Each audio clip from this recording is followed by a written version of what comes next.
महर्षि स्वामी दयानंद जी ने संसार के समस्त जितनी भी समस्याएं थी उन सब पर बड़े निष्ठा और संघर्ष के साथ कार्य किया है। लेकिन सबसे ऊपर, सबसे सर्वोपरि,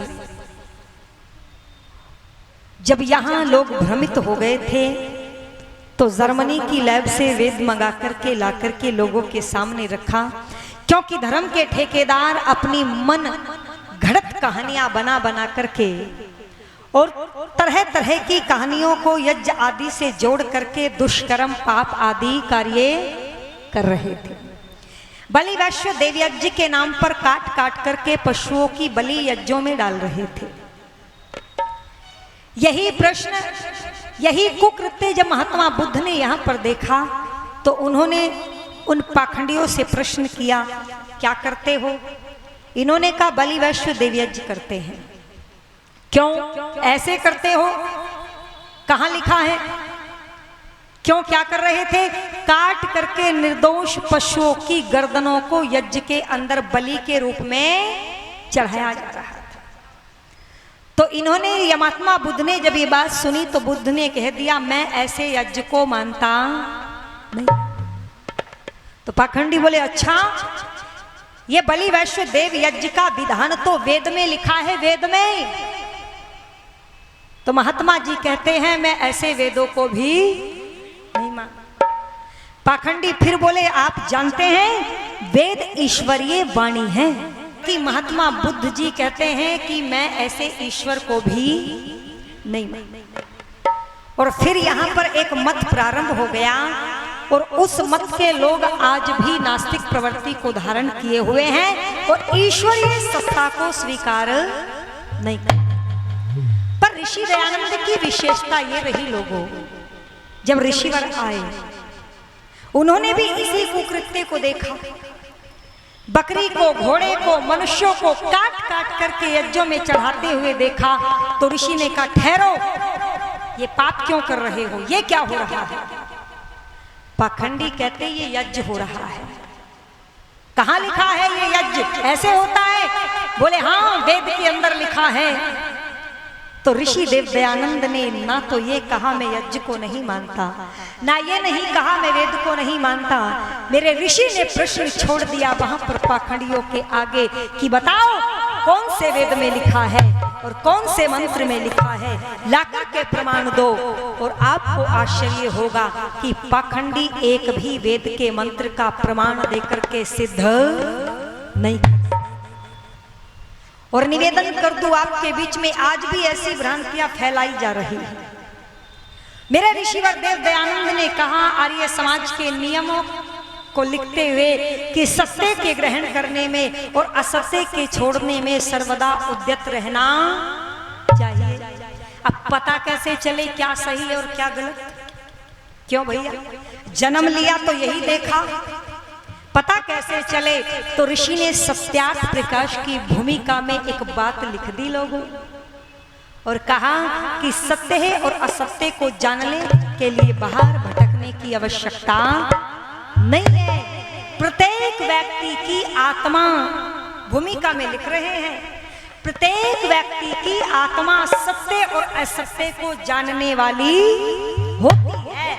अपने प्रयोजन की सिद्धि के लिए हठ, दुराग्रह और अविद्या आदि दोषों के कारण सत्य को छोड़ करके और असत्य के मार्ग पर मनुष्य आज चल पड़ते। आत्मा बताती है अंदर से क्या सही है क्या गलत। उदाहरण, जब आप किसी अच्छे कार्य को करने के लिए चलते हो तो मन में प्रसन्नता उठती है। क्यों माताओं? होता है ना भाई, मन में उमंग होती है, उत्साह बढ़ता है। हम यज्ञ करते हैं, दान देते हैं तो नाम लिखवाते हैं, हमारा नाम लिखो, हमने 500 रुपये आज दान किया है। क्यों? क्योंकि खुशी हो रही है, कुछ अच्छा काम किया है।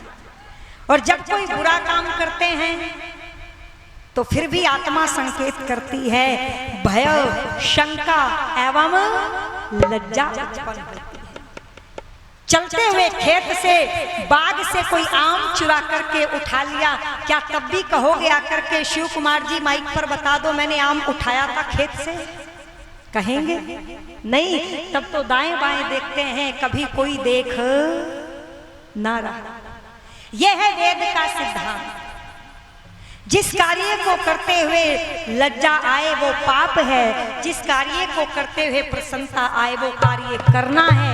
यही वेद कहता है क्या करना है और क्या नहीं करना। मैं निवेदन करते हुए आपके बीच में चलती हूँ।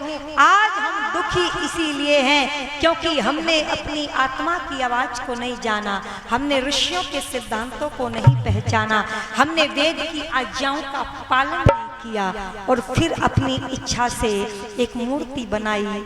उस मूर्ति को अपनी पसंद के कपड़े पहनाए, अपनी पसंद का भोजन खिलाया, अपनी पसंद से झुलाया, अपनी पसंद से सुलाया। जब हम बिजी हैं तो कमरे में बंद कर दिया, जब हम फ्री हैं तो उठा करके चल पड़े। और निवेदन कर दूं फिर अपनी ही स्वार्थपूर्ण प्रार्थनाओं को उस मूर्ति के सामने ला करके खड़ा।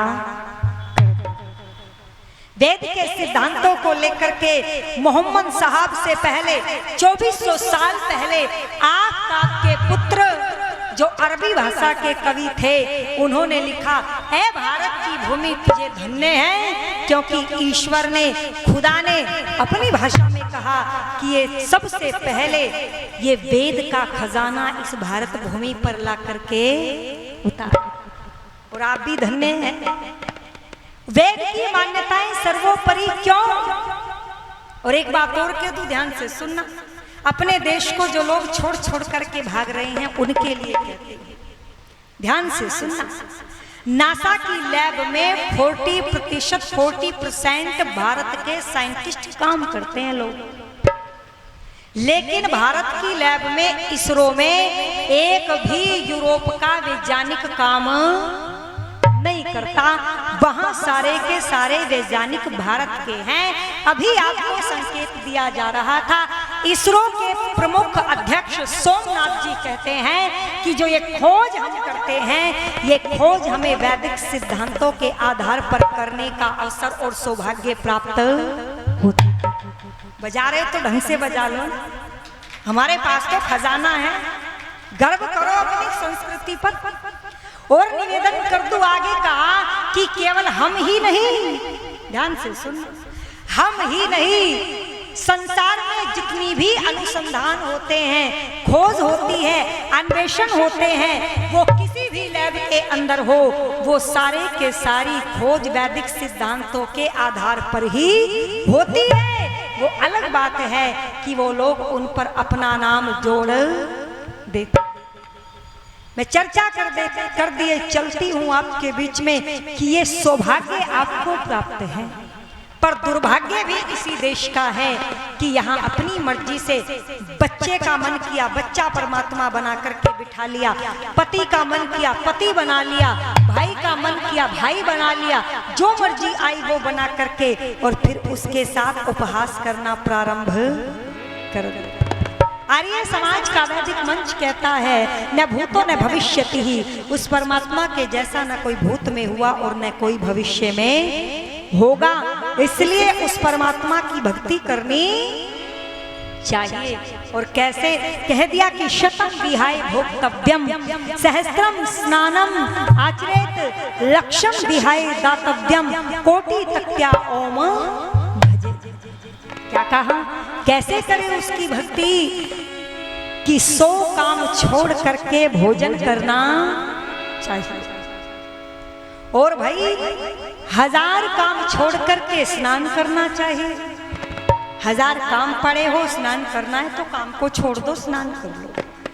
आगे लिख दिया क्या, 1 लाख काम छोड़ करके दान करना चाहिए, और उससे आगे लिख दिया कि करोड़ों काम छोड़ करके परमात्मा की भक्ति करनी चाहिए। अब देख लो कितने काम छोड़ करके भक्ति करते हैं, और कितने तो छोड़ो क्या क्या कैसे कैसे भक्ति करते हैं। इसीलिए मैं निवेदन करते हुए कह रही हूँ कि हम तेरे उपासक मांगी रहे पर हम तेरे उपासक मांगी रहे हैं देव हमें सद बुद्धि दो हम तेरे उपासक मान रहे हैं नाथ हमें सद बुद्धि दो हम तेरे उपासक मांग रहे नाथ हमें सद बुद्धि दो। और क्या कहता है भक्त, बुद्धि बल से ही मानव का सब उत्कर्ष यथावत संभव है।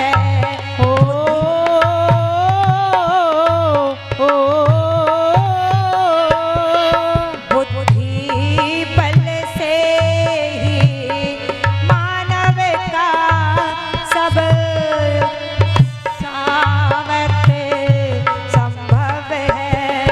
गायत्री मंत्र में मांगा है भगवान हमें सद बुद्धि दो हम तेरे उपासक मांग रहे भगवान हमें सद बुद्धि दो। करो ना।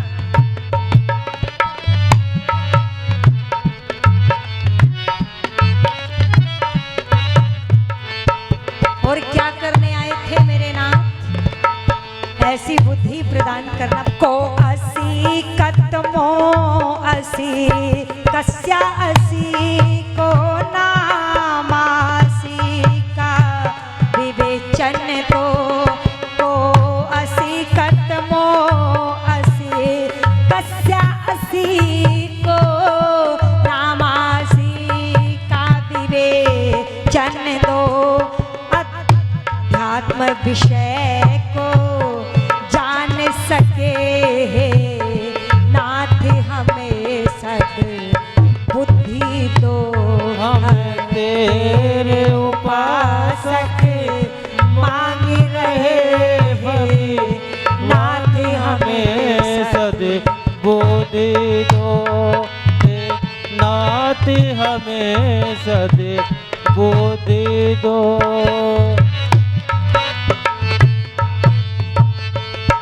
हम भौतिक भोग ना मांग रहे जितने भी मिले पर्याप्त है वो।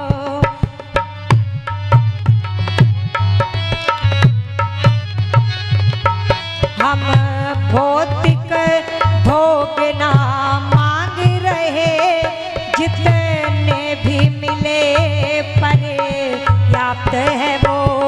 जो अंत करने का हरण करे भगवान हमें सद बुद्धि दो। हमें तेरे उपासक मांग रहे नाथ हमें सद बुद्धि दो। नाथ हमें सद बुद्धि दो। सत जान विवेक समृद्धि दो। धन की मन की तुम शुद्धि दो। सत जान विवेक समृद्धि दो। धन की मन की शुद्धि दो। सब रिद्धि वृद्धि सिद्धि दो भगवान हमें सद बुद्धि दो। हम तेरे उपासक मांग रहे भगवान हमें सद बुद्धि दो। हमें तेरे भगवान हमें सदे बुद्धि दो। जीवन क्या है मृत्यु क्या है, इन गूढ़ रहस्यों को जान सके। जीवन क्या है मृत्यु क्या है, इन गूढ़ रहस्यों को जान सके। क्यों आए हैं मानव योनि में, भगवान हमें सद बुद्धि दो। क्यों आए हैं मानव योनि में, भगवान हमें सदे बुद्धि दो। हम तेरे उपासक मांग रहे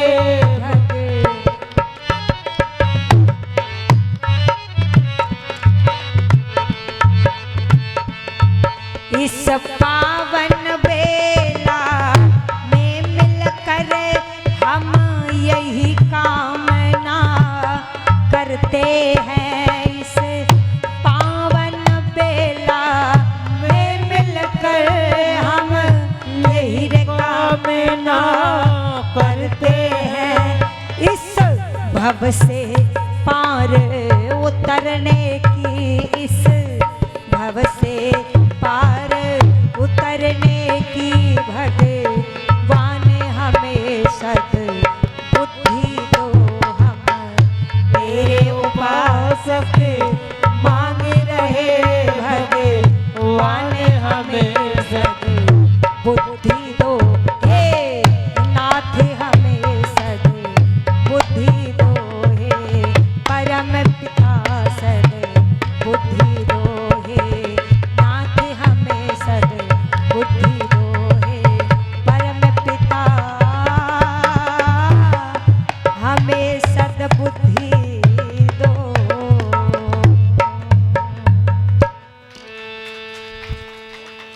ऐसी ऐसी प्रार्थनाएं हम जड़ या साकार या अपनी मर्जी से बनाए हुए ईश्वर से नहीं कर सकते, क्योंकि वो तो हम पर आधारित है।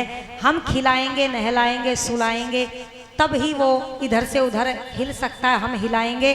तो आइए ईश्वर के साक्षात स्वरूप से ऐसी प्रार्थनाएं हम करें, क्योंकि वेद संसार में सर्वोपरि हैं। वेद में गणित विद्या, रसायन विद्या, पदार्थ विद्या, पारिवारिक समस्याओं से कैसे निपटे, यज्ञ की परंपराएं, पुत्र चाहिए, पुत्री चाहिए, व्यवसाय करना है, क्या करना है, कैसे जीना है, चिकित्सा विज्ञान, रसायन विज्ञान, सब कुछ भरा पड़ा है।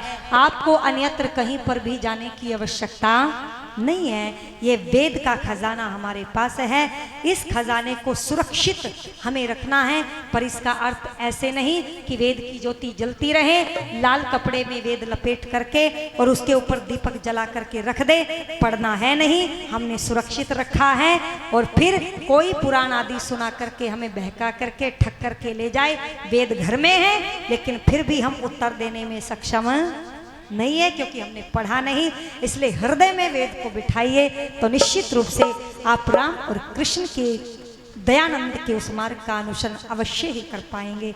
100 से अधिक देशों में देखा जाने वाला भारतीय संस्कृति और ऋषियों द्वारा दिए गए ज्ञान व संस्कारों को समर्पित आर्य विचारों का प्रचार करने वाला विश्व का एकमात्र सबसे बड़ा चैनल वैदिक प्रचार।